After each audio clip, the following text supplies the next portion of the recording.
भगवते वासुदेवाय।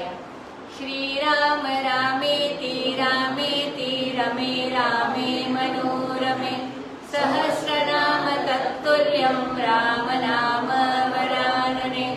श्रीराम रामेति रामेति रमे रामे मनोरमे सहस्रनाम तत्तुल्यं राम नाम वरानने। श्रीराम रामेति रामेति रमे रामे मनोरमे सहस्रनाम तत्तुल्यं राम नाम वरानने। आइए हनुमान जी विराजिए, कथा करूं मति अनुसार। प्रेम सहित गादी धरू, पधारिए पवन कुमार। सियावर रामचंद्र की जय, पवन सुत हनुमान की जय। रामचरितमानस स्वामी श्री अखंडानंद जी महाराज के प्रवचनों पर आधारित पुस्तक। अंतिम सोपान उत्तरकांड चल रहा है, इसमें भी आज अंतिम चरण है। हमने देखा आगे कि काकभूषणी जी ने गरुड़ जी को पूरा रामचरितमानस सुनाया और गरुड़ जी के जो प्रश्न थे कि आपको एक काक का शरीर कैसे प्राप्त हुआ, काक शरीर में आपको इतना ज्ञान कहाँ से है, तो वो भी प्रश्न का उत्तर मिला। फिर गरुड़ जी ने पूछा कि ज्ञान और भक्ति में क्या भेद है, तो क्या फर्क है मानी। तो बहुत फर्क तो नहीं है, साधन दशा में और क्रिया दशा में फर्क होता है, तो वो भी बताया गरुड़ जी को। फिर अभी आगे 7 प्रश्न पूछते हैं गरुड़ जी काकभूषणी जी को कि सबसे दुर्लभ शरीर कौन सा है, फिर सबसे बड़ा सुख क्या है, सबसे बड़ा दुख क्या है, पाप और पुण्य क्या है, संत और असंत का सहज स्वभाव क्या है, मानस रोग क्या है, तो ये सारी बातें बताते हैं। तो मनुष्य शरीर सबसे बड़ा दुर्लभ शरीर है और अज्ञान जो होता है, दरिद्र होता है, उसमें बड़ा दुख होता है। मानी मोह होता है तो इसके लिए वो दरिद्रता प्राप्त होती है और इसीलिए वो दुख होता है। और अज्ञान में भी दुख होता है, संसार में आसक्ति में भी दुख होता है। और जब सत्संग होता है संतों का, तब आदमी को सुख मिलता है। फिर संतों के सहज स्वभाव में कहते हैं कि मन, वचन और कर्म से जो लोग हमेशा दूसरों का भला चाहते हैं, दूसरों का उपकार चाहते हैं, वो संत का सहज स्वभाव है। और जो लोग खुद दुखी होकर भी दूसरों को दुखी करते हैं, वो असंत का स्वभाव है। और कहते हैं कि श्रुति विदित जो परम धर्म है, वो श्रुति विदित परम धर्म है दूसरे को कष्ट नहीं पहुंचाना और जानबूझकर किसी को तकलीफ नहीं देना। तो और कहते हैं कि दूसरे की निंदा करने से बड़ा कोई पाप नहीं है। आगे देखते हैं दोहा नंबर 123, इसके आगे की चौपाई। 901 नंबर। कहे नाथ हरिचरित अनूप, व्यास समास स्वमति अनुरूप। श्रुति सिद्धांत इहै उरगारी, राम भजिय सब काज विसारी। प्रभु रघुपति तज सेय काहि, मोहि से सठ पर ममता जाहि। तुम्य विज्ञान रूप नहीं मोहा, नाथ कीनि मोह पर अति छोहा। पूछियु राम कथा अति पावनी, सुख सनकादि शंभु मन भावनी। सतसंगत दुर्लभ संसारा, निमिष दंड भरि एक उबारा। देखु गरुड़ निज हृदय विचारी, मैं रघुबीर भजन अधिकारी। सकुनाधम सब भांति अपावन, प्रभु मोहि कीन विदित जग पावन। आज धन्य में धन्य अति, यद्यपि सब विधिहीन। निज जन जानि राम मोहि, संत समागम दीन। नाथ जथा मति भाषेउ, राखेउ नहीं कछु जोई। चरित सिंधु रघुनायक, थाह कि पावई कोई। सियावर रामचंद्र की जय। अब काकभूषणी जी कहते हैं कि हे गरुड़ जी, हे नाथ, मैंने अनुपम हरिचरित्र का वर्णन किया। संक्षेप में समास माने छोटा होता है, और कहीं व्यास में विस्तार से कहा, माने व्यास माने विस्तार से भी बात कही, और जैसी मैंने समझी वैसी कही।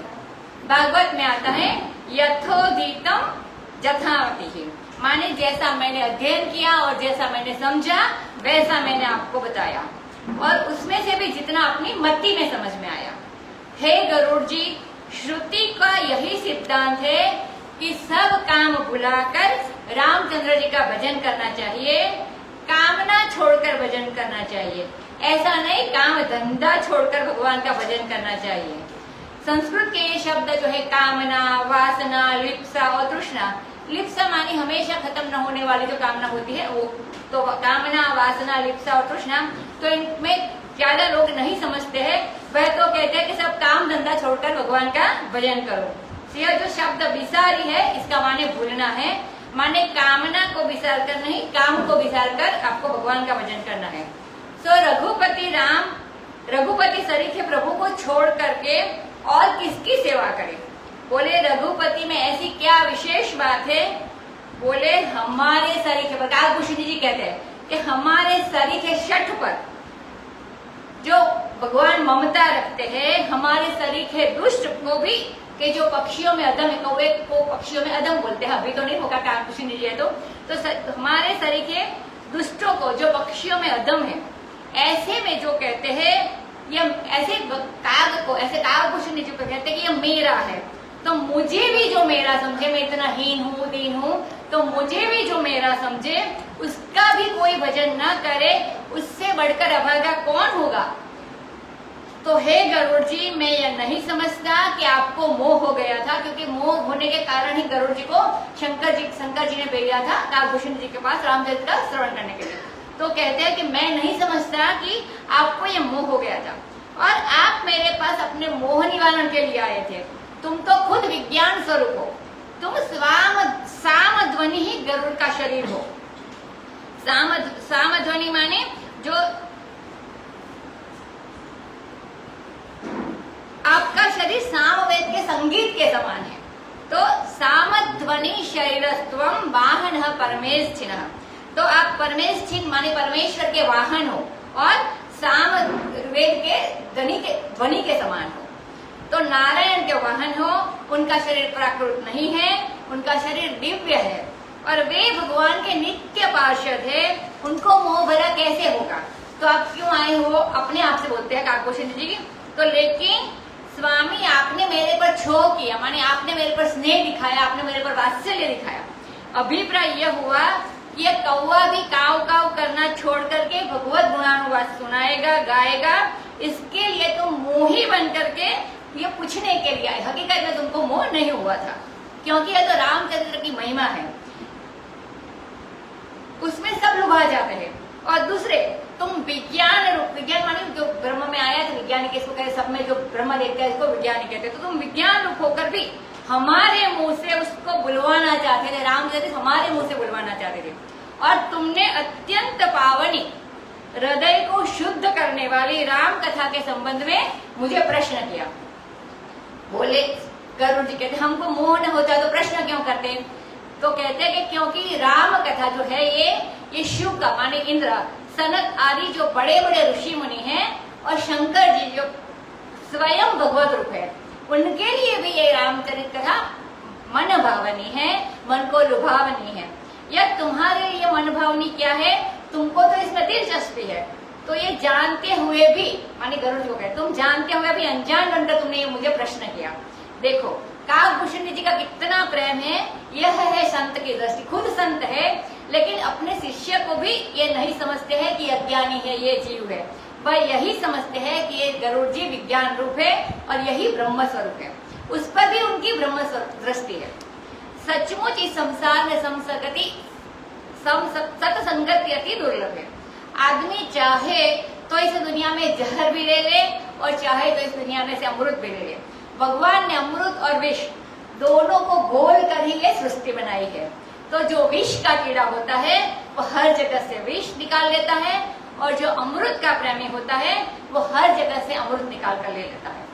इस संसार में संत और असंत दोनों रहते हैं। सत्संगति इस संसार में सबको नहीं मिल सकती। एक पल अथवा 2 पल के लिए, 2 घड़ी के लिए एक दंड, दंड ये समय का माप है। पहले होता था तो 60 दंड का मानी 60 दंड का एक दिन और रात होता था, मानी 30 दंड का दिन और 30 दंड का रात। तो 60 दंड का जो इसमें 24 घंटे में 30 दंड एक दिन समझो। तो जिंदगी भर में माने एक निमेश जब पलक झपकती है, एक निमेश या तो एक दंड या तो एक घड़ी भी, एक बार भी अगर सत्संगति मिल जाए तो मानो दुर्लभ मिल गया। हे गरुड़ जी, अपने मन में आप विचार करके देखो, मैं भला भजन का अधिकारी हूँ? तो अभिनय करके बोलते हैं माने मैं तो बिल्कुल अनधिकारी हूँ, मैं था ही नहीं इसका अधिकारी।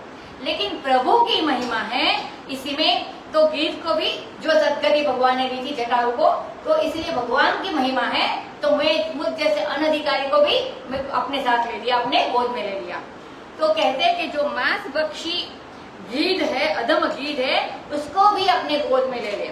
तो महापुरुष की शोभा इसी में है कि वह नीचे से नीचे को, माने छोटे से छोटे को, दिन के दिन को अपने पास ले लेते हैं, अपना लेते हैं। और यही भगवान की शोभा है। बोले पक्षियों में मैं अधम और सब भांति अपवित्र, अपने आप को बोलते हैं कौवे को। तो कौवा अपवित्र पक्षी है, परंतु प्रभु ने मुझे प्रख्यात कर दिया। जग पावन प्रभु और जग पावन मैं। तो मुझे जग पावन बना दिया। क्यों? क्योंकि मैंने रामचंद्र भगवान की कथा गाई, तो मैं जगत को पवित्र करने वाला हो गया। तो यह भगवान की भक्ति सत्संगति है।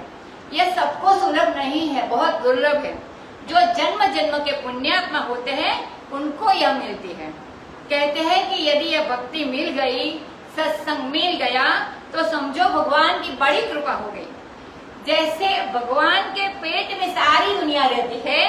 कालभूषण जी ने वो जब देखा था लीला में, तो भगवान के छोटे बालक थे तब तो उसके पेट में जाके देखा था कि अनंत कोटि ब्रह्मांड है।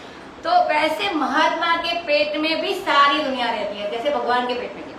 और कहते कि भगवान के पेट में अनंत कोटि ब्रह्मांड और भगवान कालभूषण जी के हृदय में। तो बड़ा कौन हुआ?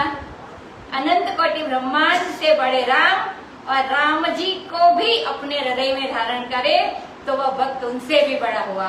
तो इसीलिए गोस्वामी जी ने वर्णन किया है, सकल दृश्य निज उदर मेली, सोवे निद्रा तजी जोगी, सोई हरिपद अनुभवै परम, सुख अतिशय द्वैत वियोगी। माने जो योगी होता है वो संपूर्ण दृश्यमान जगत को, माने संसारिक मायावी जगत को अपने हृदय में समा लेता है, समेट लेता है, और अज्ञान रूपी निद्रा का त्याग करके विश्राम करते हैं। जो बोलते सोता है तो विश्राम करता है, और वही द्वैत भाव से मुक्त होकर के भगवान के परम पद के दर्शन को पाता है, परम पद के दर्शन के परमानंद को अनुभवता है। तो योगी पुरुष सारे दृश्य को अपने पेट में कर लेता है और निद्रा छोड़कर सोता है। हरिपद का ये अनुभव है, और यह अवस्था योगी की होती है। मायाधिपति, माया उपाधिक, कारण उपाधिक परमात्मा हमारे हृदय के अंदर, और उसके एक कोटि में, माने भगवान के एक कोटि में अनंत कोटि ब्रह्मांड। अब सोचो कितना बड़ा स्वरूप होगा ये संत का भी, क्योंकि भगवान इनके हृदय में है, तो कितना बड़ा स्वरूप होगा। तो इसका अनुभव करता है योगी। तो कहते हैं आज मैं धन्य हूँ, मैं अतिशय धन्य हूँ। यद्यपि मैं सब प्रकार से हीन हूँ, छोटा हूँ, क्योंकि राम ने मुझे नीच जन जान करके संत का समागम दिया। वो कालभूषण जी गरुड़ को कहते हैं, क्योंकि वो गरुड़ को संत समझते हैं, इसलिए कहते हैं कि मुझे संत समागम दिया। तुम हो संत गरुड़ जी, ऐसा कालभूषण जी कहते हैं। तो भगवान ने तुमको हमारे पास मोह के बहाने भेज दिया, और ये हमारे पर कृपा करके आपका संत समागम भगवान ने मुझे दिया। सो हे स्वामी, क्योंकि पक्षियों के राजा भी है गरुड़ जी, तो कहते हे स्वामी, मैंने यथामति भाषण किया, मेरी मति अनुसार भाषण किया, कुछ भी छिपा कर नहीं रखा है। क्योंकि महात्मा लोग भी जब भी बात करते तो कुछ कुछ रहस्य छुपा के बात करते। तो कालभूषण जी कहते मैंने सबका सब बताया, कुछ भी छुपाया नहीं है। और इसी को अवरेय बोलते हैं, छुपा के रखते, इसको माने उलझन बोलते हैं। तो चरित सिंधु रघुनायक, तो इसका अन्वय ऐसे करना चाहिए कि रघुनायक का जो चरित्र है वो चरित्र समुद्र है, समुद्र के समान है। और इसका कोई था पा सकता है, था माने इसकी गहराई, तो इसकी गहराई कोई पा सकता है क्या? यह नहीं समझना कि जितना मैंने कहा इतना ही रामचरित है। रामचरित शतकोटि अपार, माने शतकोटि माने अनंत, और बात पहले कर चुके हैं।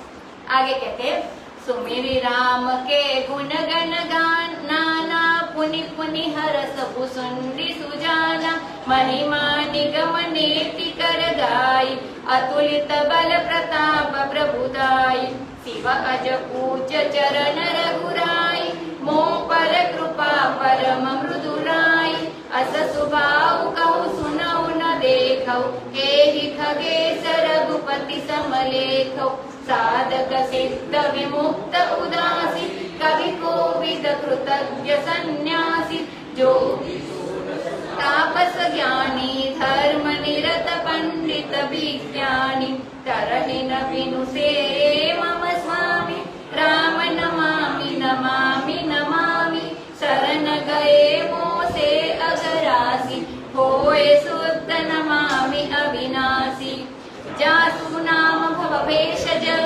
हरण घोर त्रयशूल, सो कृपाल मोहि तो पर, सदा रहौ अनुकूल, सियावर रामचंद्र की जय।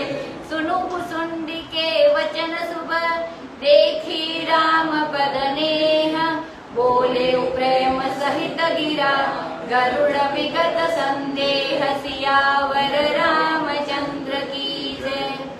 अब कहते हैं कि रामचंद्र जी के नाना गुण गण का, नाना माने विभिन्न प्रकार के गुण गण का, गुणों के समूह का स्मरण करके सुजान सज्जन काकभूषुंडी जी बारंबार हर्षित हो रहे हैं। वह कहते हैं कि भगवान की जो महिमा है उसे निगम माने वेद भी नेति नेति करके वर्णन करता है। ये नहीं जो बचता है वो ब्रह्म माने वो राम, नेति नेति करके जो वर्णन करता है, उनका बल अतुलित है, उनका प्रताप अतुलित है, माने कोई तुलना नहीं कर सकता है इसकी, उनकी प्रभुता अतुलित है, उसको कोई तोल नहीं सकता है अपनी बुद्धि में। श्री रामचंद्र के चरणों की पूजा शंकर और ब्रह्मा जी करते हैं। यह मेरे सरीखे कौवे के ऊपर जो उनकी कृपा दृष्टि है, यह तो उनके हृदय की मृदुलता है, कोमलता है। यह उनके हृदय की जो कोमलता है कि एक और उनके चरणों की पूजा शंकर और ब्रह्म कर रहे हैं और वह मेरी ओर देख रहे हैं। माने कहते कि मैं कौवा हूँ, भगवान शंकर और ब्रह्मा जी की पूजा करे और ये राम भगवान मेरी ओर देख रहे हैं। तो यह दैन्य प्रभु को खींच लेता है। माने जो भगवान को हमेशा जो अभिमान वाले भक्त नहीं पसंद है, तो एक काकभूषुंडी जी दैन्य है, तो कहते हैं ऐसा दैन्य प्रभु को खींच लेता है। नारद जी ने बताया कि भगवान को अभिमान से द्वेष है और दैन्य से प्रेम है। मानी भगवान दैन्य को प्रेम करते हैं, अभिमानी को प्रेम नहीं करते। मेरे ऊपर उनकी जो यह कृपा है वह इनके हृदय का सरल स्वभाव है, उनके हृदय की मृदुलता है, इनके हृदय की कोमलता है। ऐसा स्वभाव मैंने न कहीं सुना है न कहीं पे देखा है। गोस्वामी जी आगे कहते हैं कि भगवान रामचंद्र कहते हैं कि हे हनुमान, मैं तुम्हारा ऋणी हूँ, मैं तुम्हारा कर्जदार हूँ। भला अपने सेवा को मानने वाला इस सृष्टि में राम के सिवाय अन्य स्वामी कौन होगा कि जो अपने सेवक का भी कर्जदार अपने को समझते हैं। तो कहते हैं कि मय्येव जीर्णताम यातु यत् त्वयोपकृतं कपे। तो हे हनुमान, जो तुमने मेरा उपकार किया है वह मेरे अंदर पच जाए, क्योंकि उसको पचाने का भी सामर्थ्य मेरे अंदर नहीं। ऐसा भगवान हनुमान जी को कहते हैं। तो हनुमान जी कहते कि बोले बदले में कुछ दे दो। तो राम जी कहते कि बदला तो हम तब दे जब तुम संकट में पड़ो और हम तुमको बचावे। तो तुम्हारे जीवन में भी कभी संकट न आवे, मतलब ऐसा हम कभी सोचेंगे नहीं, ऐसा मौका ही ना आवे कि हम तुम्हारा बदला चुका सके, माने उससे पूर्ण हो सके, हम उससे कर्ज मुक्त हो सके। तो भगवान कहते मैं हमेशा तुम्हारा उरू ही रहना चाहता हूँ। तो ऐसे रामचंद्र जी के भगवान के समान कोई है क्या? मैं किसका उल्लेख करूं और किसका नाम लूं, ऐसा है भगवान। आगे तुलसीदास जी कहते हैं कि भक्त संसार में 14 प्रकार के लोग होते हैं। तो साधक होते हैं, जिनको आप जानते हो साधक किसको कहते हैं। फिर दूसरे सिद्ध होते हैं, जिनमें सिद्धियां बहुत होती है। फिर तीसरे विमुक्त होते हैं, जिसने मुक्ति पा ली है, इसको विमुक्त कहते हैं। फिर उदासीन होते हैं, जिसने संसार के प्रति उदासीन से रहते हैं, वो उदासीन। फिर कहते हैं कवि रहते हैं, जो बड़े बड़े काव्य करते हैं, बड़े बड़े विद्वान जो काव्य करके भगवान के चरित्र का वर्णन करते हैं। फिर कोविद होते हैं, माने विद्वान पंडित होते हैं, जिनको अपने पंडित्य का भी कभी कभी अभिमान भी होता है। फिर कहते हैं कि कृतज्ञ होते हैं, जो अपने पर उपकार करने वाले को याद रखते हैं, तो कृतज्ञ लोग भी होते हैं। फिर कहते हैं कि योगी होते हैं, सूर होते हैं, सूर माने शूरवीर। फिर सुतापस माने अच्छे तपस्वी भी होते हैं। फिर ज्ञानी होते हैं, धर्मनिरत होते हैं, माने धर्म में रत रहने वाले लोग होते हैं। विज्ञानी पंडित भी होते हैं। तो इनमें से कोई भी हो, ये सारे 14 प्रकार के जो लोग बताए, इनमें से कोई भी हो, काकभूषणी जी कहते हैं कि मेरे स्वामी भगवान रामचंद्र जी का भजन किए बिना ये संसार सागर से तैर नहीं सकते। हे राम, मैं तुम्हें पुनः पुनः नमामि नमामि नमामि 3 बार आया था, तो बारंबार नमस्कार करता हूँ। शरण में आने पर मेरे सरीखे जो अघ राशि, अघ माने पाप और राशि माने बंधा, तो मेरे समान जो पाप के पहाड़ है, पाप की ढेर है, वो शुद्ध हो जाते हैं आपके चरण में आने से। तो भगवान के शरण में आते आते ही सारे पाप चले जाते हैं। हे अविनाशी, मैं आपको नमस्कार करता हूँ। सकृत प्रणाम किए अपनाए, माने एक बार भगवान को प्रणाम करो और भगवान अपना लेते हैं। अहम एवापराधानाम आलयो किंचनो गतिः त्वमेवोपाय भूतो में भवति प्रार्थना मते। तो कहते हैं मैं भी असहाय हूँ, दीन हूँ, हीन हूँ, और आप ही एक मेरी रक्षित गति है और आप ही मेरे उद्धार का उपाय बनिए। भगवान साथ मतलब भक्त कहते, काकभूषणी जी कहते हैं मेरे अंदर बहुत सारे अपराध है और मेरे पास कोई साधन भी नहीं है, यानी मैंने कुछ जब तक किया नहीं है। एक कदम भी मैं अपनी ओर से, अपनी जगह से चलकर उठने में तैयार नहीं हूँ, शक्य भी नहीं है मेरे लिए। हमारे तो उपेय भी तुम हो और उपाय भी तुम हो, माने साधन भी तुम हो और साध्य भी तुम हो। तो तुम ही को पाना है और तुम ही हमको तुमसे मिलाओ। मैं कुछ नहीं, मेरे पास कुछ है नहीं, मैं कुछ करता नहीं हूँ, मैं तुम्हारे हृदय से लगना चाहता हूँ। बोले लगो, हमारे उठने की ताकत नहीं है, तुम अपने दोनों हाथों से हमको उठाओ और उठाकर हमारे हृदय में लगो। तो भक्त ऐसा कहता है और भगवान करते भी है। तो कहते हैं हमारे पास जप तप आचार साधन व्रत कुछ भी ऐसा नहीं है जिसके बल पर हम तुम्हारे शरण हो सके। यह संसार है जो उसमें 3 प्रकार के शूल है। तो असल में 3 गुण के अनुसार मूड हो जाना। पहला है माने देह को मैं मान लेना, तो इसके दुख को भोगना, यह एक शूल है। रोग, बुढ़ापा, वियोग और मौत, ये सारे शरीर के शूल है। दूसरा शूल है अपने को सूक्ष्म शरीर मान लेना और मन के जो विक्षेप है, काम क्रोध लोभ मोह, इसको भोग भोग कर दुखी होना।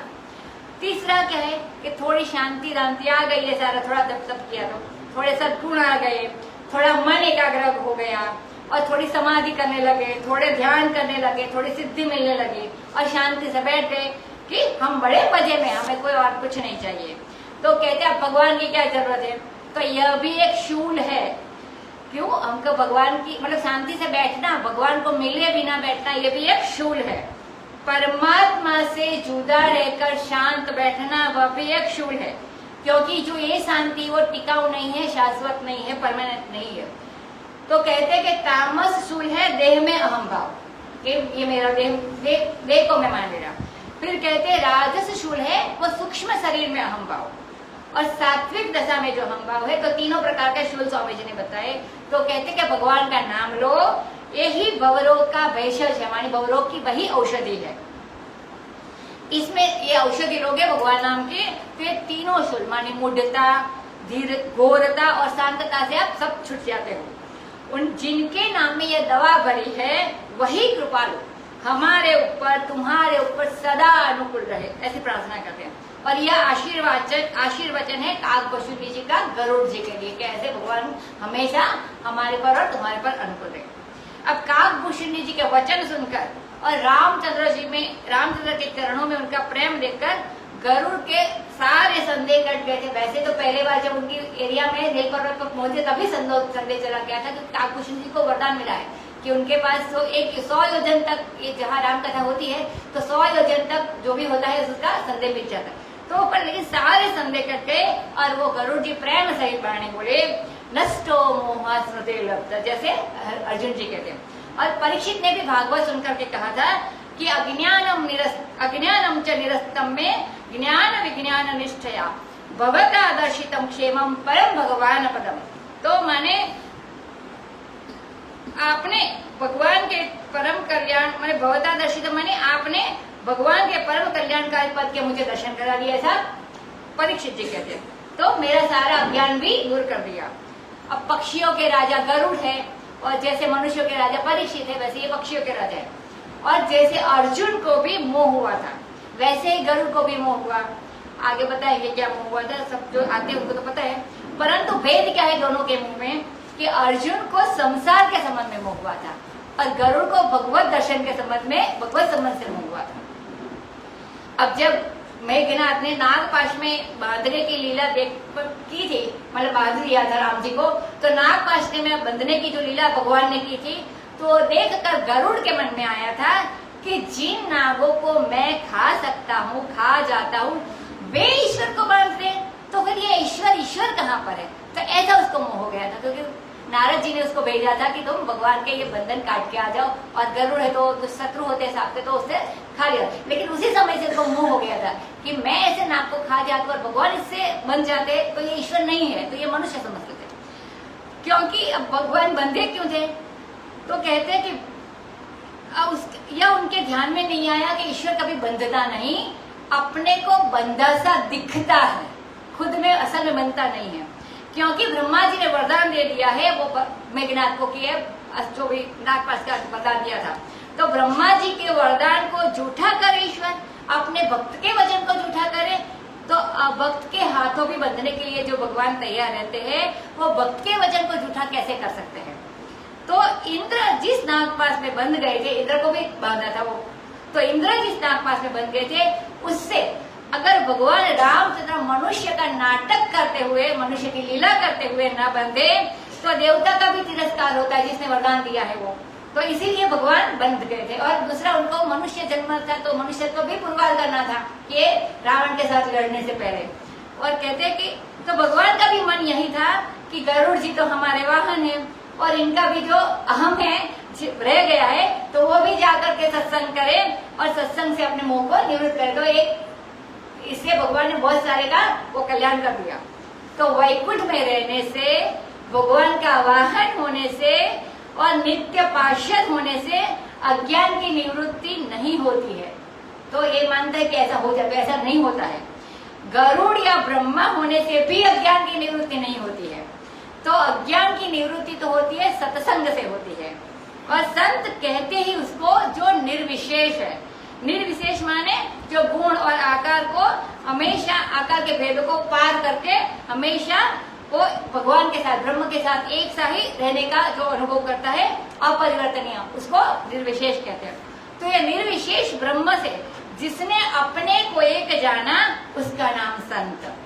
जो अपने अंदर विशेषता धारण करे वह तो महंत हो सकता है परंतु संत नहीं हो सकता है। स्वामी जी कहते हैं कि जो कहे कि हमारी कुर्सी बड़ी, हमारा सिंहासन बड़ा, हमारा मठ इतना बड़ा और हमारे चेले इतने और हमारी संपत्ति इतनी, तो संसार की महत्ता को लेकर जो अपने महत्ता को धारण करता है उसका नाम महंत होता है, संत नहीं।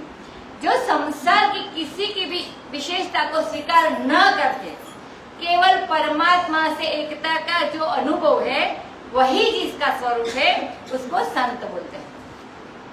आगे कहते हैं, मैं कृतकृत्य भयउ तब बानी, सुनि रघुवीर भगति रस सानी, राम चरण नूतन रति भई, माया जनित विपति सब गई, मोह जलधि बोहित तुम भय, मोह कहनाथ विविध सुखदाय, मोह पहि होई प्रति उपकारा, बंदउ तब बलवार ही बारा, पूरन काम राम अनुरागी, तुम समता तन को बड़ भागी, संत वितप सरिता गिरिधरणी, परहित हेतु सबन गई करणी, संत हृदय नवनीत समाना, कहा कभी न परि कहे न जाना, निज परिताप द्रवई नवनीता, पर दुख द्रवई संत सुपुनीता जीवन जन्म सुफल मम भयौ तव प्रसाद संशय सब गयौ जानेऊ सदा मोहि निज किंकर पुनि पनिउमा कहै विहंगवर तासु चरण सिरुनाई कर प्रेम सहित मति धीर गयौ गरुड़ वैकुंठ तव हृदय राखि रघुवीर गिरिजा संत समागम सम न लाभ कछु आन बिनु हरि कृपा न होई सो गावहि वेद पुराण सियावर रामचंद्र की जय। अब गरुड़ जी कहते हैं कि तुम्हारी रघुवीर भक्ति रससानी वाणी, रससानी वाणी जैसे चाशनी में डूबे हुए रसगुल्ले होते इसको रससानी मधुर, तो तुम्हारी रघुवर भक्ति रससानी वाणी सुनकर मैं कृतकृत्य हो गया। अब मेरे लिए कोई कर्तव्य नहीं है। देखो ये बहुत सुनने वाली बात है, ऐसी कोई बात आप मानते हो कि जिसको सुनने भर से आदमी कृतकृत्य हो जाता है? यदि यह आप मानते हो तब आप वेदांती हो, और यदि नहीं मानते हो तो वेदांत की गंध भी आप तक नहीं लगी, ऐसा मान लो। एक ऐसी बात है कि जिसको सुनने भर से ही मनुष्य कृतकृत्य हो जाता है। कोई कर्तव्य माने करने योग्य, कोई प्राप्तव्य माने कुछ प्राप्त करने योग्य, और कोई त्यक्तव्य माने कुछ त्यजने योग्य सृष्टि में नहीं रहता है। अब रामचंद्र जी के चरण में नूतन रति प्राप्त हुई। अभी तक तो गरुड़ जी वैकुंठपति विष्णु के ही वाहन थे। भगवान किसी को वाहन नहीं बनाते हैं, उनको कहीं जाना आना भी नहीं पड़ता है। तो कहते हैं कि एक ईश्वर ऐसा जिसको आना जाना पड़ता है, और एक ईश्वर ऐसा जिसको आना जाना पड़ता नहीं है। जो जाना आना पड़ता है वो ईश्वर होता है जो माया की साथ लेकर वो जो सृष्टि प्रपंच रचता है, वो ईश्वर को आना जाना पड़ता है। लेकिन जो ब्रह्म है, जो शुद्ध, तो उसको नहीं आना जाना पड़ता है। तो कहते एक तदेजति है और एक तत् न एजति, जो ईशावास्य में आता है। मानी एक चलता है, एक नहीं भी चलता है, एक अचल है, एक क्रियाशील है, एक अविकारी है। तो कहते हैं कि भगवान के चरणारविंद में नव नवायमान प्रीति का उदय हुआ। जो प्रतिक्षण नवीन नवीन हुए वैसी प्रीति भगवान के प्रति हुई। और कहते हैं कि माया से आने वाली जितनी भी विपत्ति थी, माने बारंबार जन्मो, बारंबार मरो, स्वर्ग में जाओ, नर्क में जाओ, ये लोक में जाओ, परलोक में जाओ, ये करो वो करो, तो ये सारी जो माया जनिक विपत्ति थी वो सारी चली गई, ये राम कथा और ये सारे सत्संग से। तो इस मोह के समुद्र में गरुड़ जी काकभूषण जी को कहते हैं कि इस मोह के समुद्र में तुम मेरे जहाज हो गए, माने मुझे पार करा दिया। तो इस उपकार के बदले कोई प्रत्युपकार तो मैं नहीं कर सकता हूँ तुम्हारे लिए। मैं तो बारंबार तुम्हारे चरणों में नमस्कार करता हूँ। पक्षियों के राजा होते हुए कौवे जो है काकभूषण जी को नमस्कार करते हैं। और काकभूषण जी तो कौवा है, कद में भी छोटे हैं, रंग के भी काले हैं, जाति से भी छोटे हैं, और आवाज भी मीठी नहीं है।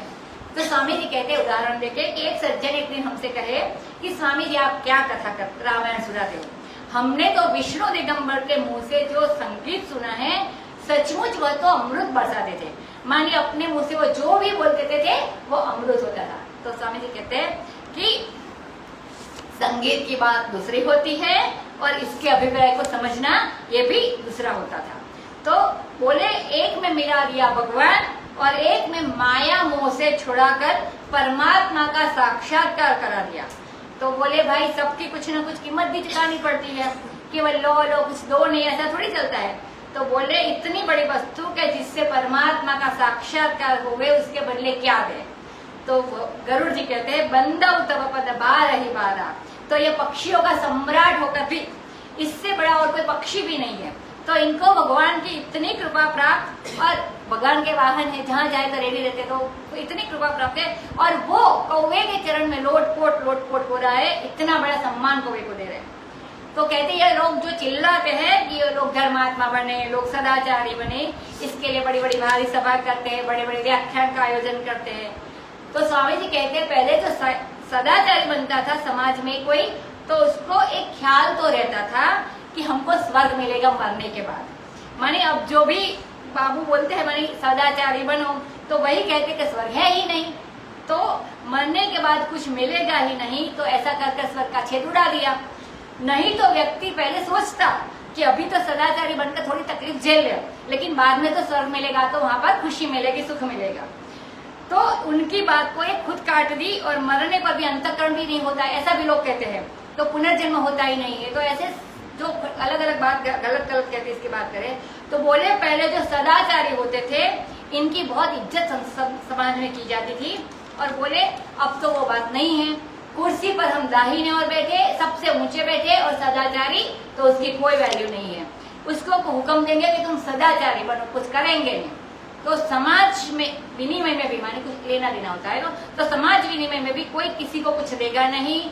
स्वर्ग की बात करो, वैकुंठ की बात करो, पुनर्जन्म से छूट जाओगे यह बात करो, अंतःकरण की शुद्धि की बात करो, और यह सब नहीं तो कम से कम सदाचारी को सम्मान तो दो।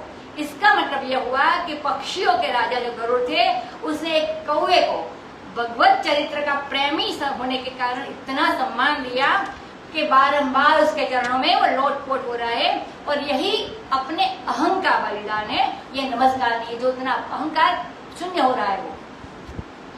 अब कहते हैं तुम पूर्ण काम हो, माने अब तुम्हारे कोई शेष कामना नहीं है, तुम पूर्ण काम हो, तुम राम के अनुरागी हो, और तुम्हारे सरीखा और बड़भागी कोई नहीं है, माने तुम भाग्यशाली हो। तो कहते थे जो संत होते हैं, वृक्ष, नदी, सरिता माने नदी, गिरी, पहाड़, धरती, इन सबकी जो क्रिया है वह दूसरों की भलाई के लिए होती है। तो कवियों ने वर्णन किया कि संत का हृदय नवनीत माने ताजे मक्खन के समान कोमल होता है। अगर मक्खन वासी हो माने फ्रीज में होता है तो वो कठोर हो जाता है, ऐसा कठोर नहीं, जो ताजा मक्खन होता है सॉफ्ट सॉफ्ट, तो ऐसा होता है संतों का हृदय। तो कहते हैं कि मक्खन को जब आंच आती है तो वो खुद जलता है, खुद तपता है, तब पिघलता है, और संत क्या करते हैं दूसरों को दुखी देखकर पिघल जाते हैं। तो नवनीत से भी मृदु है ये संत, तो द्रवित हो जाते हैं, उनका नाम संत, और संत हमेशा पुनीत होते हैं, पवित्र होते हैं। अब कहते हैं कि मेरा जीवन सफल, मेरा जन्म सफल हो गया, और तुम्हारी प्रसाद से, तुम्हारी कृपा से मेरे सारे संशय मिट गए।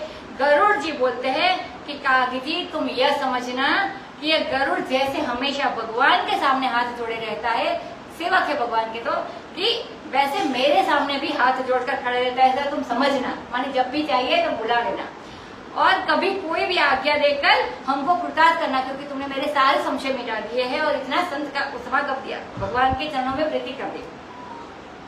और हमेशा किंकर, तो किंकर माने सेवक जो हाथ जोड़े हमेशा खड़े रहते हैं, और हमेशा किंकर माने किम करोमि, मैं क्या करूं, मैं क्या सेवा करूं, ऐसा बोलने वाला इसको किंकर कहते हैं। तो शंकर जी कहते हैं कि विहंगवर गरुड़ जी बारंबार ऐसा कहते हैं, और इसके बाद मतिधीर गरुड़ जी ने बड़े प्रेम से अपना सर झुकाएगा कुशुंडी जी के चरणों में, और हृदय में रघुवीर को रखकर वैकुंठ की यात्रा होने की। सियावर रामचंद्र की जय। अब शंकर भगवान उमा से बोलते हैं कि हे गिरिजा, पार्वती गिरिजा, संत समागम के समान दूसरा कोई लाभ नहीं है, और यह बिना भगवत कृपा के नहीं मिल सकता। हमारे ऊपर भगवान की कृपा कब वही बोलते हैं, बोले जब किसी मिनिस्टर से दोस्ती हो जाए तब, कोई ललचाऊ सेठ के पास मिल जाए तब, तो नहीं, क्योंकि ऐसा नहीं होता है। भगवान की विशेष कृपा संतों की प्राप्ति के बिना नहीं हो सकती है। आगे कहते हैं कहे परम पुनीत इतिहासा, सुनत श्रवण छुटहि भव पासा, प्रणत कल्प तरु करुणा पूजा, उपजई प्रीति राम पद कजा, मन क्रम बचन जनित अघ जाई, सुनहि जे कथा श्रवण मन लाई, तीर्थाटन साधन समुदाय, जोग विराग ज्ञान निपुनाय, नाना कर्म धर्म व्रत दाना, संजम दम तप जप मखनाना, भूत दया द्विज गुर सेवकाई, विद्या विनय विवेक बढ़ाई, जहाँ लगी साधन वेद बखानी, सब कर फल हरि भगति भवानी, सो रघुनाथ भगति श्रुति गाई, राम कृपा काहू एक पाई, मुनि दुर्लभ हरि भगति नर, पावहि बिनहि प्रयास, जेय कथा निरंतर, सुनहि मानि विश्वास, सियावर रामचंद्र की जय। अब कहते हैं कि इतिहास उसको कहते हैं जिसमें घटना का ज्यों का त्यों वर्णन होता है, मानी फैक्ट, तो इसको इतिहास कहते हैं। तो ऐसा ही निश्चय घटित हुआ, इसका नाम इतिहास हुआ। और पुराण माने क्या, जो पूर्व माने हृदय और अण माने एक्चुअली श्वास होता है, अण धातु का अर्थ होता है श्वास, तो वो जीवन दान करते हैं, हमेशा श्वास लेते तभी जीवित रहते हैं। तो पुराण माने हृदय को जीवन दान करे, पुराणी अनिति। तो कहते हैं कि ऋषियों के अनुसार पुराण केवल पुरानी कहानी की किताब नहीं है, वो वेदों की जीवंत रचना है, जो ज्ञान धर्म भक्ति के माध्यम से मनुष्य के हृदय में और मन में प्राण फूंकते हैं और आध्यात्मिक रूप से इसको जागरूक और परिपूर्ण करते हैं। तो सब लोगों का ऐसा होता है पुराण मानी कहानी होती है, ऐसा नहीं है, वो जीवन दान करने वाली है और जिससे लोगों का भी लाभ होता, सरल भाषा में होता है। पुराण कथा को मोड़ देता है जिससे सुनने वाले को लाभ हो, और घटना वस्तु प्रधान इतिहास होता है और हृदय निर्माण प्रधान पुराण होता है। भागवत पुराण है, महाभारत इतिहास है। इन दोनों में फर्क जो होना चाहिए वह है। अब रामचरित क्या है, तो बोले रामचरित इतिहास है और वाल्मीकि रामायण ऐतिहासिक काव्य है। तो श्रवण से माने सुनते ही भव के बंधन छूट जाते हैं। और भगवान रामचंद्र जी कहते हैं कि वो प्रणत कल्पतरु है, माने जो नमस्कार करे उसको जो मांगे वो मिल जाता है, जो इच्छे वो मिल जाता है। माने नमस्कार करो और जो चाहो सो ले लो। और पेड़ माने कल्पतरु माने वृक्ष हुआ, तो पेड़ समझ के ये मत समझना कि ये काष्ठ है, करुणा के पुंज है भगवान और प्रणत कल्पतरु है। उनके चरण कमल में प्रीति उपजती है इसके श्रवण करने से, और मन कर्म और वचन से जो पैदा हुआ पाप है वह भी चला जाता है। अघ उसको कहते हैं, माने पाप उसको कहते हैं जो भोग के बिना नष्ट न हो। न हन्यते भोगम बिना इति अघ, मानी पाप होते हैं तो आपको भोगना ही पड़ता है, ऐसा नहीं कितना पुण्य किया तो बैलेंस हो गया। जो पाप है उसको भोगना ही पड़ता है, तभी नष्ट होता है। तो बोले नहीं, राम कथा की यही महिमा है कि चाहे पाप मन से हुआ हो, जैसे अच्छे आदमी को मन से बुरा समझ लिया तो वो पाप है, और यदि वही काम खुद करे और अपने को अच्छा समझे, वो बुरा काम खुद करे वो अपने को अच्छा समझे और दूसरा करे तो उसे बुरा कहे, तो इससे भी अपराध हो जाता है। सो मन कर्म से वचन से हिंसा होती है, और वचन से दिल पर दूसरे के चोट भी पहुंचा दी जा सकती है। तो जो इस कथा का श्रवण मन लगाकर, श्रवण माने कान से और मन लगाकर दोनों से सुनते हैं, उनके ये पाप भी छूट जाते हैं। तो पहले बताया कि नहन्यते भोगम बिना इति अघ, ऐसा नहीं है। और वैसे वेद में बहुत सारे साधन भी बताए हैं, और यहाँ कहते हैं 16 साधनों का नाम लिया है स्वामी जी ने। तो तीर्थाटन साधन समुदाय, तीर्थाटन माने प्रवास, साधन जो भी साधना करते हैं, विराग माने वैराग्य, योग, ज्ञान की निपुणता, ऐसे साधनों का समुदाय है, झुंड है। तो योग माने सिद्धि देने वाला, दूसरे के मन की जान जाते हैं, आकाश में लोग उड़ जाते हैं, हठ योगी जो होते हैं वो, कोई बड़ा बन जाता है, कोई छोटा बन जाता है, आने वाला कीमत जो सिद्धि प्राप्त होती है। और कहते हैं कि जैन संप्रदाय में ऐसे बहुत से महात्मा हैं जो शतावधानी और सहस्रावधानी होते हैं। सौ बार, हजार बातें सुन लेते हैं लगातार, और फिर बता दे कि तुमने यह पूछा था और इसका ये उत्तर दे दे। हम भी अभी ओंकारेश्वर में जो शतावधानी अभी यंग जो हुए हैं उनको मिले थे, साउथ के थे, तो उसको पता है 100 बार एक साथ में पूछो और वो बात में बता देते हैं, और वही ऑर्डर में बताते हैं। और वैराग्य और ज्ञान की निपुणता माने अविद्या की निवृत्ति का सामर्थ्य। नाना प्रकार के, विविध प्रकार के जो कर्म धर्म, नाना प्रकार के व्रत, दान, संयम, दम, जप, तप, ये सारे यज्ञ, भूत दया माने भूत प्राणियों के प्रति दया, गुरु की सेवा, द्विज की सेवा, ब्राह्मण की सेवा, 14 प्रकार की जो विद्या होती है, माने 4 वेद, 6 षडांग और अन्य 4 ग्रंथ है, पुराण, न्याय शास्त्र में, ये 14 प्रकार की जो विद्या होती है। फिर विनय और विवेक का जो बड़प्पन है, आत्मा अनात्मा को अलग करने के लिए, क्षीर नीर को अलग करके, वह सबसे बड़ी चीज है। तो कहते हैं कि वेदों ने जहां तक साधन का वर्णन किया है, गोस्वामी जी कहते हैं कि शंकर जी ने पार्वती जी को कहा है कि भवानी इन सब साधनों का जो बताया उन सब साधनों का फल है भगवत भक्ति। तो हमारे भगवत भक्ति पहले से हो तो ये साधन करने की आवश्यकता नहीं है। भगवान से प्रेम करो और दुनिया में मत फंसो। यह हड्डी मांस चाम का शरीर टिकाऊ नहीं है।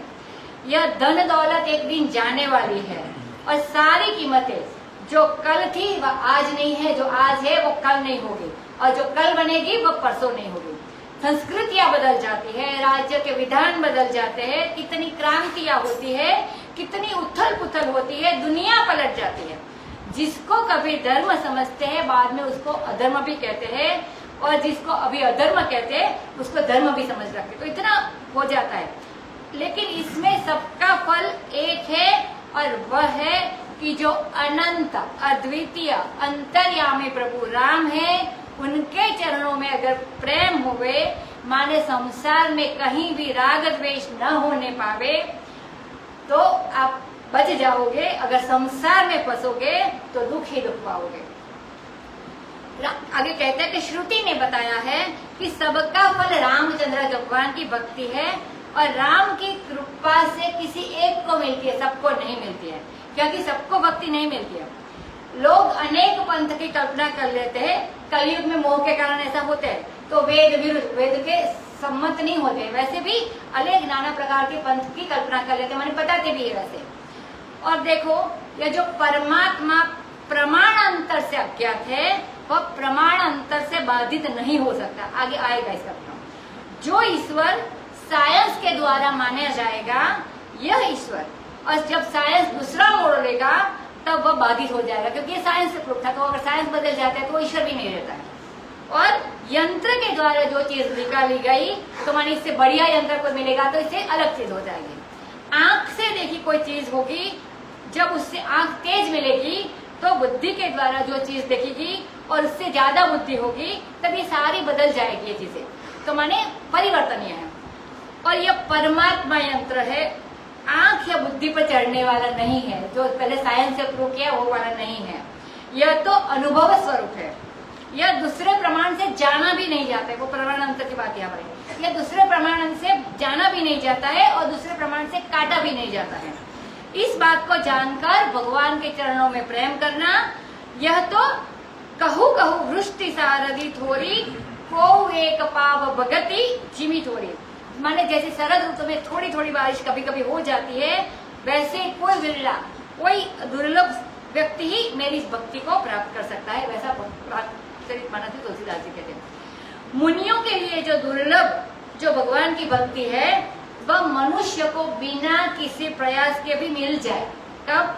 यदि वह इस कथा को निरंतर विश्वास मानकर श्रवण करे तो मनुष्य को ये बिना किसी प्रयास के भगवत भक्ति मिल सकती है।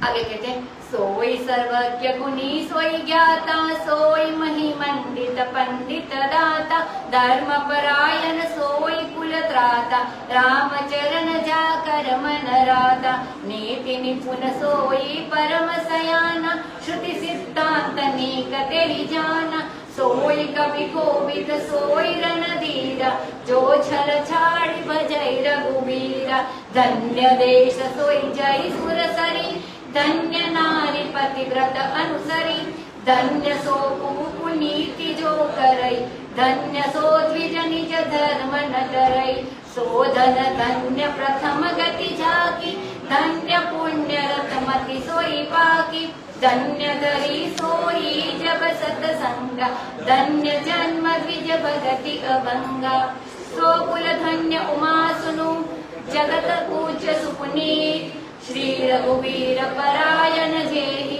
नर उपजत विनीत, सियावर रामचंद्र की जय।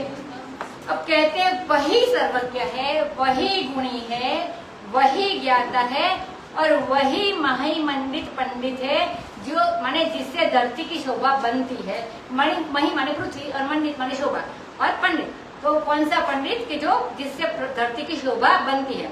पृथ्वी का सुंदर पंडित वही है और वही दाता है और वही धर्मपरायण है और वही अपने कुल का रक्षक है, जिसका मन रामचंद्र के चरणों के रंग में डूब गया, रंग गया, ऐसा लग गया, ऐसा समा गया कि मन का पता ही नहीं, सारे मन में चरण ही चरण है। देखो वेदांती से अगर कह दिया जाए कि वो चौथे चरण है, माने जागृत सुसुप्ति और किसी को तो उसके तुरीय अवस्था माने चौथे, तो अगर चौथे चरण में है तो वो बहुत खुश हो जाए। वह कहते हैं हम पहले दूसरे और तीसरे चरण को ज्यादा पसंद नहीं करते, वो ऐसे बताते हैं बात। चलो चौथा ही सही, अपने मन को भगवान के चरण में घुलमिल तो जाने दो। राम चरण जाकर मन मुरादा, वही नीति निपुण है और वही परम सयाना है और श्रुति सिद्धांत को निक माने भली भांति जानता है। वही कवि है और वही कोविद है, कोविद माने पंडित, वही कोविद है, वही रणधीर बंदर है। आगे आया था वही शूर है, ऐसा तो वही रणधीर बहादुर है। तो कौन ऐसा है जो माया को छोड़ करके रघुवीर का भजन करे? यह जो छल कपट है यही तो बंधन है, यही तो दुख है, इसको छोड़ करके भगवान का भजन करो। कहते हैं कि तुलसीदास जी, वह देश धन्य है जहाँ गंगा बहती है, वह स्त्री धन्य है जो पातिव्रत धर्म का पालन करती है, वह राजा धन्य है जो नीति के अनुसार सबसे व्यवहार करता है और राज्य चलाता है और कहीं पे भी पक्षपात नहीं करता है, दुश्मनी नहीं करता है। और धन्य है वह ब्राह्मण जो अपने धर्म से कभी विचलित नहीं होता है। और वह धन धन्य है, मतलब संपत्ति धन्य है जिसकी पहली गति हो, माने धन की 3 गति है, दानम भोगो नाशा। तो धन की 3 गति है। एक तो पहली गति जिसको दानम माने दूसरे के काम में आवे, और भोगो दूसरी गति होती है इसको अपने लिए यूज करो, और तीसरा नाशम माने वो नष्ट हो जाए। तो वह धन धन्य है जिसको पहली गति प्राप्त होती है, मानी जो दान करता है उसको धन्य है। और मति वही पक्की है जो पुण्य में रति करती है, पुण्य में प्रेम करती है, वही मति पक्की है, वही पाकी बुद्धि है।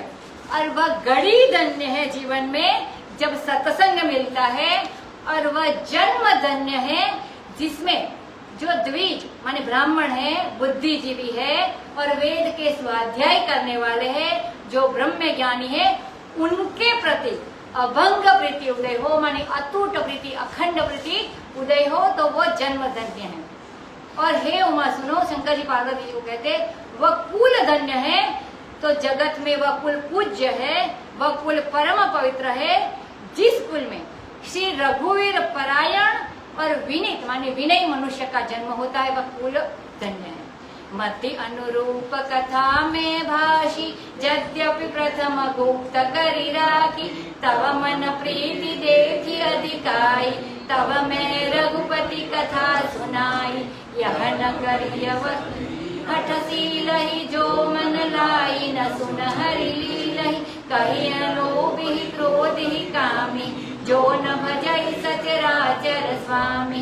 द्विजवदौहि न सुनाई कबहु, सुरपति सरिस होहि नुपजबहु। राम कथा के अधिकारी, जिनके सतसंगति अति प्यारी। पुरपद प्रीति नीति रत जोई, द्विज सेवक अधिकारी के। ताकह यह विशेष सुखदाई, जाहि प्राण प्रिय श्री रघुराई। रामचरण रति जो चह अथवा पद निर्वाण, भाव सहित सो यह कथा। करौ श्रवण पुटपान, सियावर रामचंद्र की जय। अब कहते हैं कि जैसी अपनी मति उसके अनुरूप मैंने इस काकभूषण जी कहते हैं कि जैसी अपनी मति उसके अनुरूप मैंने इस कथा का वर्णन किया।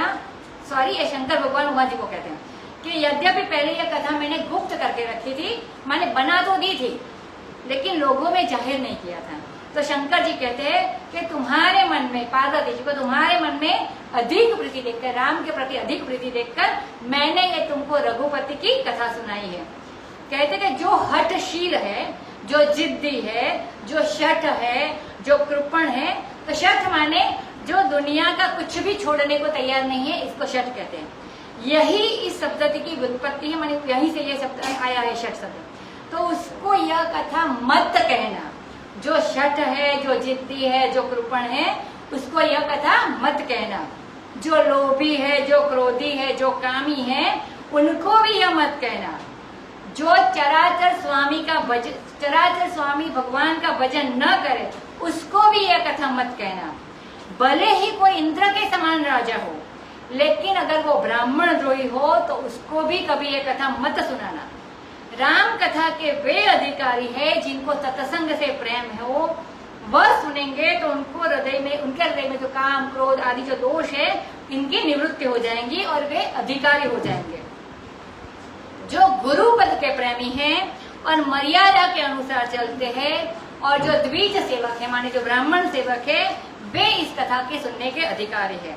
और विशेष करके यह कथा उनको विशेष सुख देगी जिनको श्री रामचंद्र भगवान, श्री रघुराई भगवान प्राण प्रिय है, तो उनको ये कथा कहते। जो रामचंद्र के चरणों की भक्ति चाहते हैं अथवा निर्वाण पद चाहते हैं, मोक्ष चाहते हैं, जो भगवत भक्ति चाहते हैं उसके लिए भी, और जो मोक्ष चाहते हैं उसके लिए भी, यह भाव के साथ इस कथा को अपने श्रवण के प्यालों से पिए, मतलब कान से सुने, खूब पिए, पीते ही जाए। माने इससे निकला कि यह कथा अमृत स्वरूप है।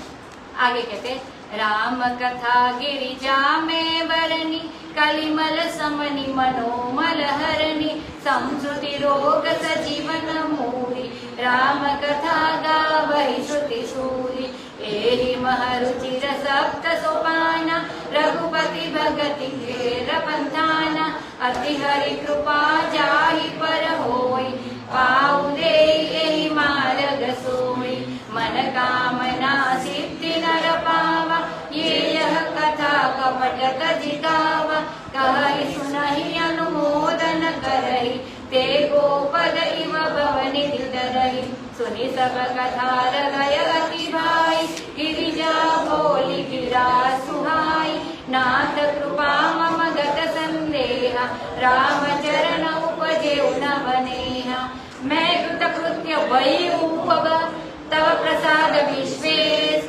उपजि राम भगति दृढ़, बीते सकल कलेश, सियावर रामचंद्र की जय। अब शंकर भगवान कहते कि हे गिरिजा, मैंने यह राम कथा का वर्णन किया है, यह कलिमल को शांत करने वाली, मैंने कलयुग के जो पाप है उसको शांत करने वाली है। कलिमल की यमराज, कलिमल के लिए यमराज तो है ही, माने काल के प्रभाव को ये मिटा देती है। जबकि काल का प्रभाव सबके ऊपर पड़ता है, काल से ही प्रकृति विकृत होती है और काल से ही समृद्ध होती है। विकृति मानी चेंज होता है और समृद्ध मानी नाश होती है। तो ब्रह्मा आदि काल से ही प्रकट होते हैं और काल से ही मर जाते हैं। समग्र सृष्टि पर काल का प्रभाव है, लेकिन यह कथा कलिमल समनी है, माने काल के प्रभाव को नष्ट करने वाली है। मनोमल माने मन की जो अशुद्धियां है उसको दूर करने वाली है, और जो संसार के रोग है वो इसके लिए जन्म मरण, संसार के जो रोग है जन्म मरण, बुढ़ापा, व्याधि, इन सबको निवृत्त करने के लिए ये संजीवनी बूटी है, मूली है। ऐसा श्रुति और सूर्य दोनों गाते हैं। तो श्रुति में भी आया है कि भद्रम करने भी शृणुयाम देवा भद्रम पश्चिमाक्षी, हम अपनी कान से हमेशा भद्र कल्याणकारी सुने और हमारे चक्षु से हमेशा शुभ और सुंदर ही देखे। और सूरी माने जो रामानुज संप्रदाय के जो बड़े बड़े आचार्य हैं उनको सूरी बोलते हैं, दिव्य सूरी बोलते हैं। तो श्रुति और सूरी दोनों ने ऐसा कहा है। और इसमें ये रामचरितमानस में 7 सोपान है, बालकांड, अयोध्या कांड, अरण्य कांड, किष्किंधा कांड, सुंदर कांड, लंका कांड भी है, उत्तरकांड अंतिम है। तो 7 सोपान है। सोपान माने सीढ़ी, एक सीढ़ी होती है मकान की छत ऊपर चढ़ने के लिए, और एक सीढ़ी होती है तालाब में उतरने के लिए। तो यह रामचरित्र मानस सरोवर है जिसमें उतरने के लिए ये 7 सोपान है। और रघुपति भक्ति का यह मार्ग है, जिसके ऊपर भगवान की बहुत बड़ी कृपा होती है वही इस मार्ग में पांव रखता है। मानस यात्रा करने का मन कितने लोगों को होता है, तो वही जिसको होता है वही इस मार्ग में पांव रखता है। भगवान की बड़ी कृपा होवे तो कोई मानस सरोवर की यात्रा कर सकता है। जो मनुष्य कपट छोड़कर निष्काम भाव से इसका गान करता है उसके संकल्प पूरे होने लगते हैं। माने बाद में भी जो संकल्प होते हैं वो भी सिद्ध हो जाते हैं। जो इसका वर्णन करते हैं, जो इसको सुनते हैं, जो इसका अनुमोदन करते हैं, वे जैसे कोई गाय के डगकुर केड़े को, माने गाय का जो पैर होता है तो इसका खर जो होते हैं तो इसमें कितना छोटा है, इसमें जो पानी होता है इसको लांघना कितना आसान है। तो कहते हैं कि जो इसका अनुमोदन करते, सुनते और वर्णन करते, तो गाय के खुर के कुदरे के समान, माने बिना परिश्रम के इसको पार कर जाते। तो छोटा गड्ढा होता है तो बहुत जल्दी पार कर सकते हैं बिना परिश्रम। वैसे ये संसार सागर को ये रामचरितमानस सुन के पार कर जाते हैं।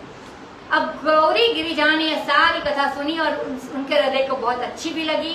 फिर सुहावनी वाणी पार्वती जी बोली, हे नाथ, तुम्हारी कृपा से मेरे सारे संदेह दूर हो गए और रामचंद्र भगवान के चरणों में मेरी नवीन प्रेम की उत्पत्ति हुई है। हे विश्वास, तुम्हारी कृपा से मैं कृतकृत्य हो गई हूँ और मेरे में रामचंद्र की दृढ़ भक्ति हो गई है। और सारे जो क्लेश है, पंच क्लेश, अविद्या, अस्मिता, राग द्वेष और अभिनिवेश, अभिनिवेश मानी शरीर के मृत्यु का भय, तो ये सारे मिल गए। यह शुभ शंभु उमा संवाद, सुख संपादन समन विषाद, भव भंजन गंजन संदेह, जनरंजन सज्जन प्रिय एह, राम उपासक जे जग माहि, एहि सम प्रिय तिनके कछु नाहि, रघुपति कृपा जथामति गावा, मैं यह पावन चरित सुहावा, एहि कलिकालन साधन दूजा, जोग यज्ञ जप तप व्रत पूजा, राम ही सुमिरई गाय राम, संतत सुनिय राम गुण गामहि, जासु पतित पावन बड़बाना,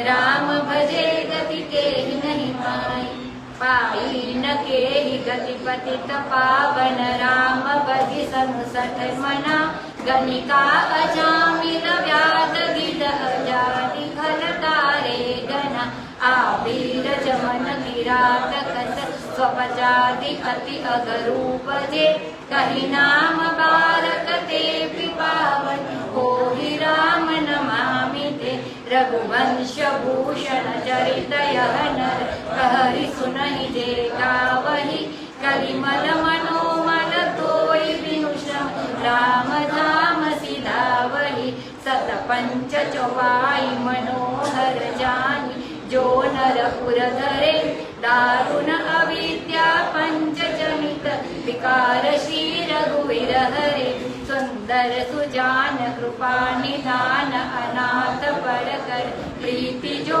सो एक राम अकाम हित निर्वाण, पद समान को जाकी कृपा लवलेस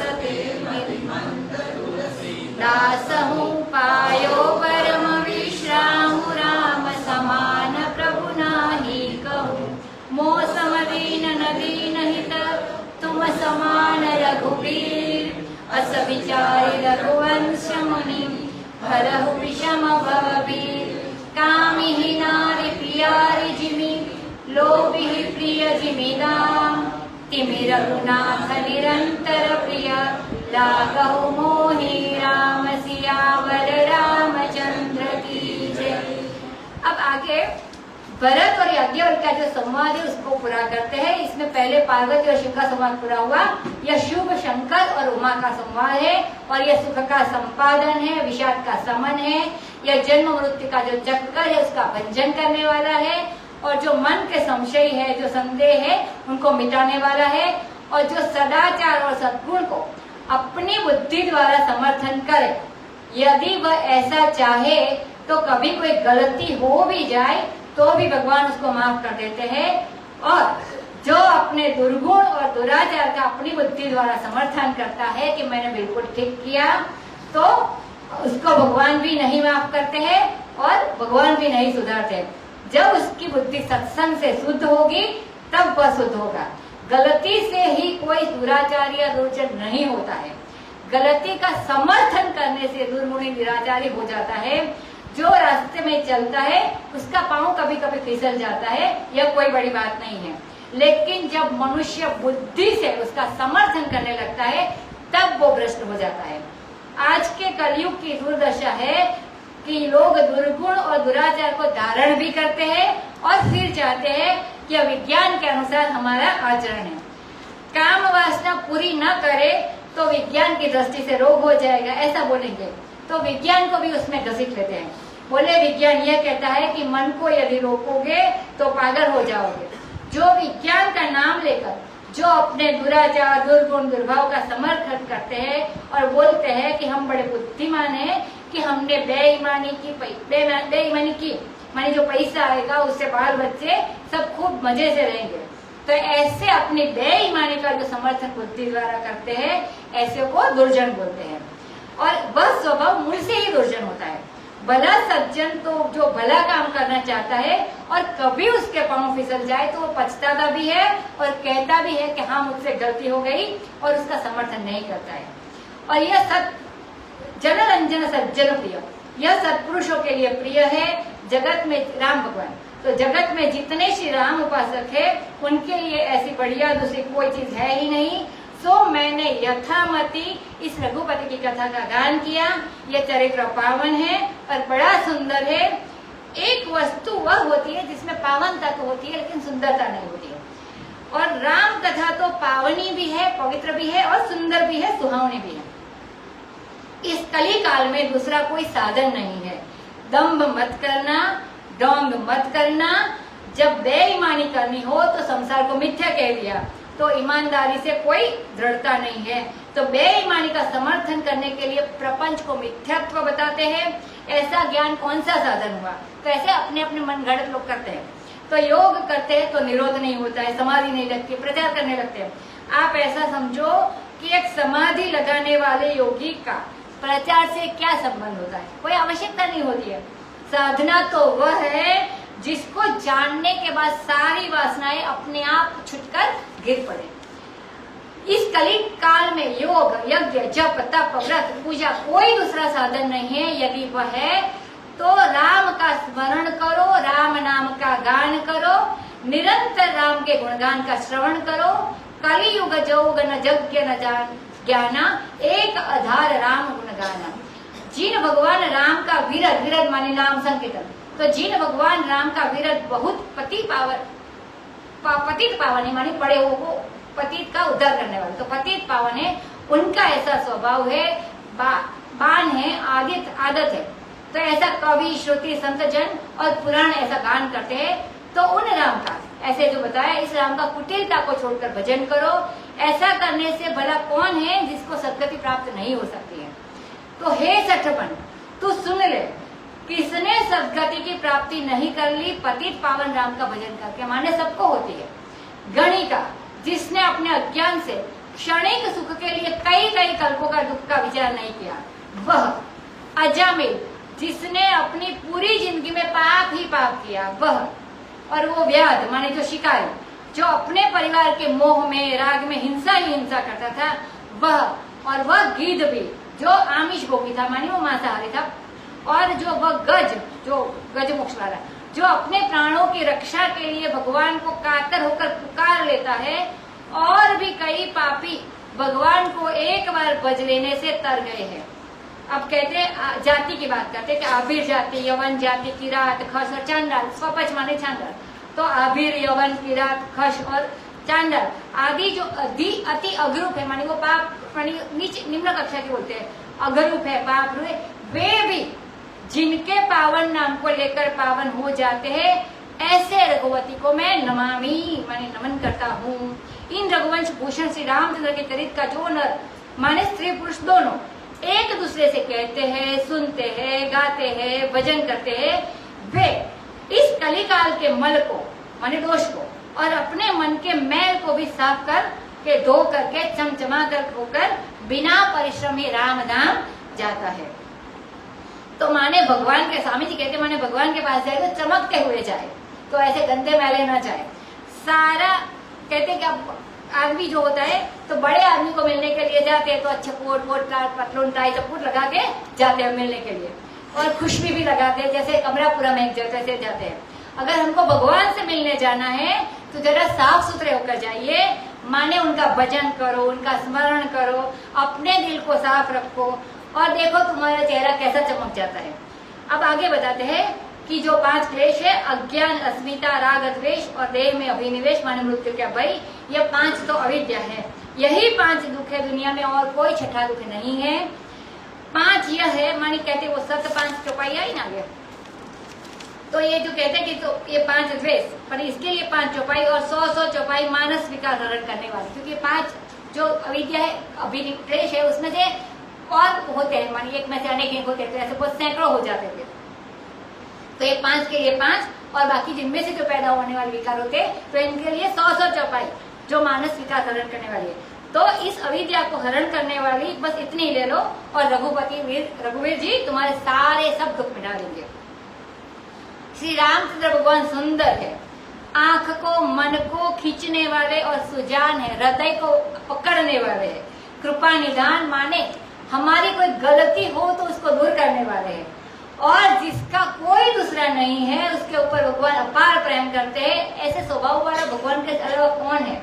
बोले ऐसे एक राम है और वह अकाम ही थे, माने कि स्वयं कुछ नहीं चाहते, अकाम माने अपने को कुछ नहीं चाहिए और दूसरों की भलाई करते हैं। अकारण करुण है, माने बिना किसी वजह से करुणता है, करुणता बताते हैं। मोक्ष दान करते हैं, उनके समान दूसरा कोई नहीं है। जिसकी कृपा से, जिसकी कृपा के लवलेश मात्र से हमारे शरीर का जो मतिमंद तुलसीदास अपने आप कहते हैं परम विश्राम को प्राप्त हो गया। यह तुलसीदास अपनी गवाही देते हैं। यह स्वानुभव की जो गवाही होती है वो सबसे बड़ी होती है। भगवान राम की कृपा के लवलेश से तुलसीदास शरीर का ये मतिमंद परम विश्राम को प्राप्त हुआ। सो राम के समान दूसरा कोई प्रभु नहीं है। हे दीनहित, हे दीनबंधु, दोनों की भलाई करने वाले प्रभु, मेरे समान कोई दीन नहीं है और तुम्हारे समान कोई दीन हित नहीं है, माने तुम्हारे समान कोई हित करने वाला नहीं। हे रघुवीर, हमारी अच्छी जोड़ी बनी है। तुलसीदास जी कहते हैं मैं दीन और तुम दीन की भलाई करने वाले। ऐसा विचार करके हे रघुवंशमणि, हमें जो जन्म मरण आदि संसार की जो विषम भीड़ है, माने भीड़ है, दुख पीड़ा है, उसको मिटा दो। अंत में प्रभु के सम्मुख होकर प्रार्थना करते हैं कि कामी पुरुष को स्त्री जितनी प्यारी होती है। कहते हैं इसमें एक दोष है कि प्यार करने वाला भोग विलास चाहता है और स्त्री दूसरी प्रेम भी करती है। तो बोले हमारा हमारा अभिप्राय प्रेम करने से है, तो काम की तुलना से नहीं है। जैसे कामी का आकर्षण स्त्री के प्रति होता है, ऐसा आकर्षण हमारा राम के प्रति हो, और यहाँ भी दोनों के प्रति आकर्षण होता है। अगर लोभी के मन में जैसे धन का आकर्षण होता है, या एक पक्षी हो गया एकांत, क्योंकि धन को किसी के प्रति आकर्षण नहीं होता है, तो लोभी को धन का आकर्षण होता है, तो एक पक्षी है। और नारी पुरुष तो एक दूसरे के प्रति आकृष्ट होते हैं, तो वहाँ बराबरी होती है। लेकिन धन के प्रति जो प्रेम है वो बिल्कुल एकांकी है। केवल चाहने वाला ही धन को चाहता है, धन किसी को नहीं चाहता है। इसको दुकान में रखो और या नोट को रखो, चाहो फाड़ दो, तो दिलचस्पी इसमें नहीं है। और लोभी ऐसे धन से भी प्रीति रखते हैं। बस इसी प्रकार रघुनाथ राम मुझे निरंतर प्रिय लगे, माने परशुराम बलराम दूसरे कोई राम नहीं, रघुनाथ राम मुझे निरंतर, यह नहीं कि दिन में प्यार लगे रात में भूल गए, ऐसा नहीं, तो निरंतर रात दिन दोनों में हमेशा प्यारे लगे। अब उपसंहार करते हैं 2 श्लोकों में, क्योंकि श्लोक से ही रामायण की प्रारंभ किया था। वर्णानाम अर्थसंधानाम रसानाम छंदसामपि, वैसे ही स्वामी जी कहते हैं कि यथारंभ तथा समाप्ति, माने जैसे शुरुआत करते वैसे अंत भी करना चाहिए। किसी को मोटर में ले आवे और टैक्सी में रिक्शा में भेज दे तो ये रीति नहीं है। जैसे प्रारंभ होवे इसी तरह इसकी समाप्ति करनी चाहिए। यत् पूर्वं प्रभुना कृतं सुकविना श्री शंभुना दुर्गमं श्रीमद् रामपदाब्ज भक्ति मनीषं प्राप्यैतु रामायणं मत्वा तद् रघुनाथ नाम निरतं स्वन्तस्तमः शान्तये भाषाबद्धमिदं चकार तुलसी दासस्तथा मानसम। श्री शंभु ने कहा, शंभु ने कि जो प्रभु है और सुकवि भी शंकर भगवान खुद, उन्होंने परम पहले मानी यह दुर्गम रामचरितमानस बनाया था। गौरी शंकर की चोटी के पास जैसे मानसरोवर है और वहां जाना जैसे बड़ा दुर्गम है, ऐसा ये रामचरितमानस ही शंकर भगवान ने बनाया था। क्यों बनाया था? कि श्री राम पद अब्ज भक्ति माने राम चरण कमलों में निरंतर प्रेम प्राप्त हो, इसके लिए निरंतर भक्ति प्राप्त हो, इसलिए किया। अब कहते हैं दूसरा श्लोक, पुण्यं पापहरं सदाशिवकरं विज्ञानभक्तिप्रदं मायामोहमलापहं सुविमलं प्रेमाम्बुपूरं शुभं श्रीमद् रामचरितमानसमिदं भक्त्या वहाहन्ति ते संसारपतङ्गघोरकिरणैः दह्यन्ति नो मानवाः। रघुनाथ नाम में निरत होकर माने रत होकर गोस्वामी जी ने उसका खूब मनन किया और स्वांत तमशांत माने अपने अंतःकरण में जो अज्ञान का अंधकार है उसकी शांति के लिए। और तुलसीदास जी ने भाषा में इसको बनाया। यह रामचरितमानस है, सागर नहीं है, मानस सरोवर है। दोनों में यह बात लगती है। ये पुण्य है, ये पाप हारी है, सदा शिवकारी है माने सदा कल्याणकारी है, विज्ञान भक्ति प्रद है माने विज्ञान और भक्ति को देने वाली है, माया मोह के मल को दूर करने वाला है, ये सुविमल है और प्रेम के जल को धारण करने वाला है, ये शुभ है माने मंगलमय है। यह रामचरितमानस मानस सरोवर है। इदम ये भक्त्या अवगाहन्ते माने भक्ति से जो उसमें डुबकी लगाते हैं, अवगाहन करना माने डुबकी लगाना। वो राम जी स्नान करते तब ऐसा आता था कि हमेशा डुबकी लगाकर स्नान करते थे। तो ये वे मनुष्य संसार रूपी सूर्य की, जो लोग ऐसा करते हैं वे मनुष्य संसार रूपी सूर्य की घोर किरणों से दग्ध नहीं होते माने जलते नहीं है, ताप उनको नहीं लगता है माने संसार का ताप उसको सताता नहीं है। मानस सरोवर में डुबकी लगावे तो वहाँ सूर्य के ताप का क्या ठिकाना। देखा के संभाल के न मानवा वह से ग्रंथ को अंत में आया तो वर्णनाम से शुरू किया और ये मानवा वह से पूर्ण किया, तो वह से ग्रंथ का प्रारंभ किया और वह से ही पूरा किया। इसमें क्या विशेषता है? तो विशेषता यह है कि मानस सरोवर है और संस्कृत भाषा में जहाँ मंत्रों का प्रसंग आता है वहाँ व को जल बीज माना जाता है, अमृत बीज माना जाता है। वम अमृतम, तो मानस सरोवर है इसलिए व से प्रारंभ हुआ और व से अंत हुआ।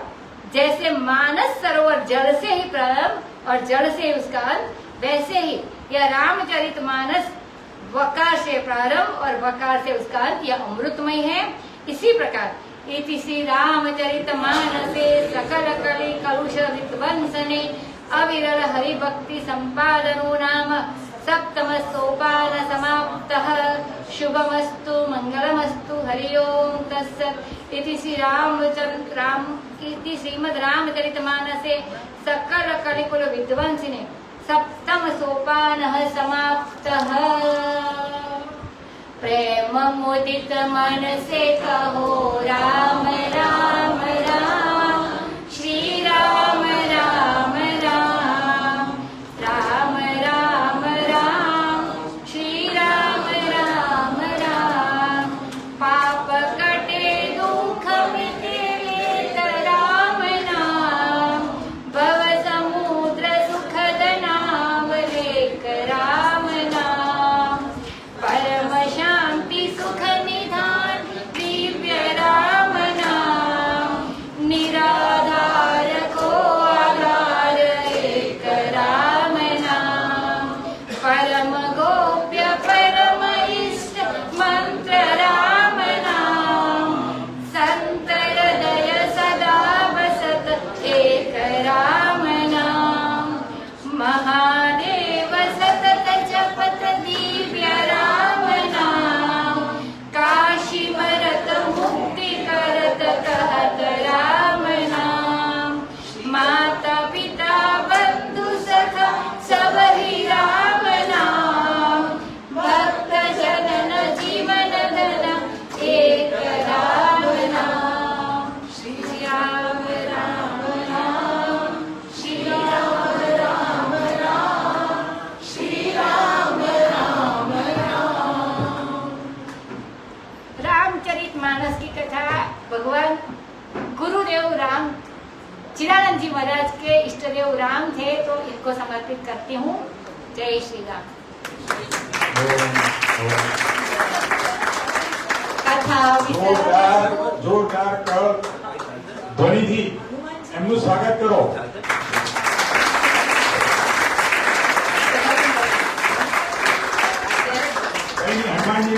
વિસર્જન હનુમાનજીનો કરતો પછી આપણે બીજો ભાગ આગળ कथा विसर्जन होत है सुनो कबीर हनुमान राम लक्ष्मण जानकी सबका करो कल्याण सियावर रामचंद्र की जय पवन सुत हनुमान की जय उमापति महा